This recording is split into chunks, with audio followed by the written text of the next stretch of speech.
What's up guys, welcome back to my YouTube channel, and in today's video we are going to be analyzing and breaking down everything that has happened in the market in the past 24 hours, and we're also going to be analyzing what is most likely to happen in the market in the next 24 hours. So if you are yet to subscribe to this YouTube channel, make sure to click on that subscribe button right now. It is free. Analysis showed that 90% of you guys that are watching my videos are yet to subscribe. Why? Click on that subscribe button so you can be one step closer to profitability. Without wasting much of our time, let's get straight into the video. As you know, as usual, what we do, we analyze BTC USD, we analyze XAU USD, and we analyze GBP USD. If you want me to analyze any of your peer, you can just drop it in the comment section. Trust me, in the next 24 hours, I'm going to make another video and I will analyze your own peer. Now let's get straight to the video. So first, let's start with BTC USD and see what is happening on BTC USD. As usual, you know we start our analysis from the daily time frame to see what is happening in the daily time frame. Let's see what is actually happening in the daily time frame. Because if we are doing our analysis, we have to start from the overall time frame. So as a day trader, your higher time frame should be your daily time frame. That is why you are called a day trader.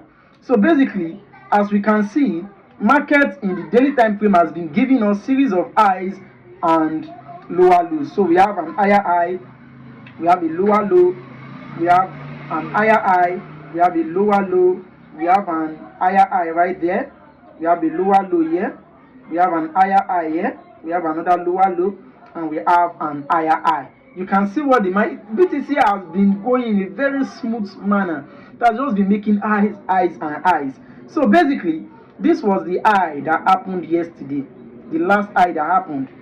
This was the last low. So let's see, how did the market form this particular low, this one that happened in the past 24 hours. Let's see how this was the last low before this particular one. So let's see, how did the market get to make this particular high. So let's go to our 1 hour time frame and see what market did right there.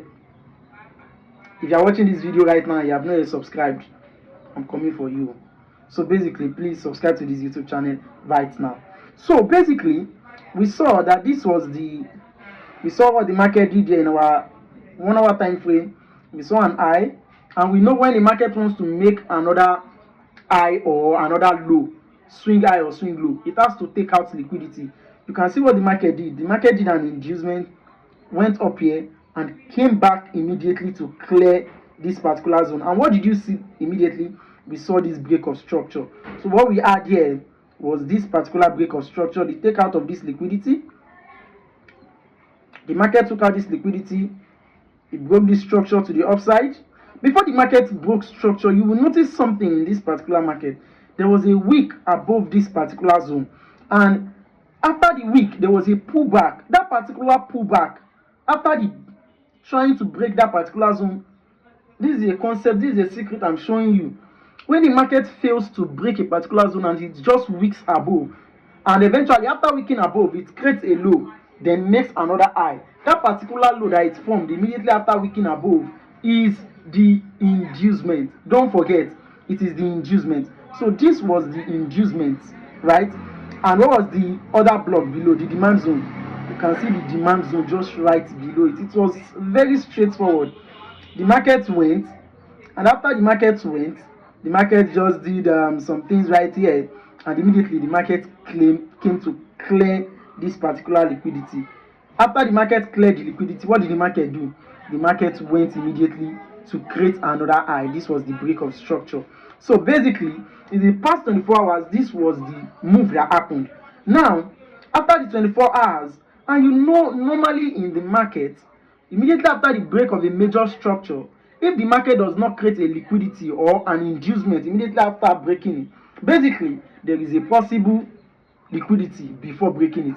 But in this particular scenario, you can see what BTC did. BTC made series of highs, an higher high, an higher low, an higher high. It made an higher low, an higher high, an higher low. Then what did BTC do next? It broke this particular strong zone to make a new swing.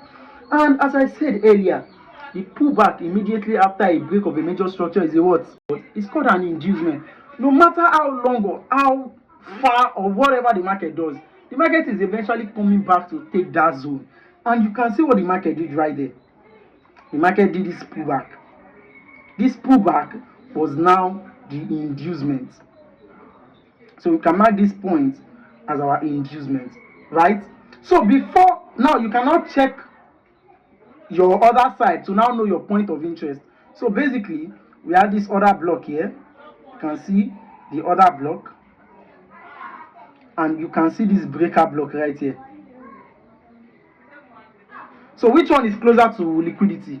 The breaker block. So you can now see that the market has tapped into the breaker block, and now the market is buying. So you can expect this particular high to be taken out. You can see what the market is doing now. The market is buying aggressively. And if you didn't catch this particular entry, another entry was formed. Now let me show you the entry that was formed. You can see what the market did. You can see the way the market approached it. There was a lower low, a lower high, a lower low, a lower high, and then we had this liquidity sweep, and we had this market structure shift. You can see what we have here. You can see what we have here, market structure shift. You can also apply what I said earlier. If you had applied it to this particular zone here, you would have caught the entry. Now look at what the market did. Immediately after the break of this zone, what did it do? It did a pullback. This was the pullback, right?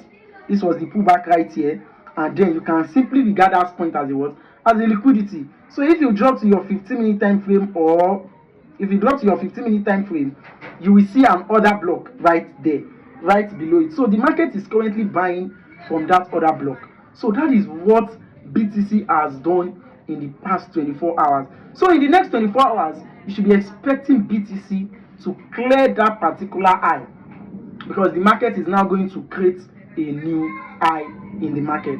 If you're here to subscribe to this YouTube channel at this time and you are watching this video right now, click on the subscribe button. Now turn on the post notification bell, so you can be notified whenever I drop a new video. Now you can see where the market is buying. Look at this other block right here. You can see what the market is doing now. That's the other block, and now the market is buying again from this zone. So if you didn't catch this first entry, then if you knew what you are doing in the market, you should catch this second entry. So you should be targeting this particular zone. You should be targeting this particular high in the market. So that is what BTC has been doing. So we should expect BTC to clear out this high in the next 24 hours.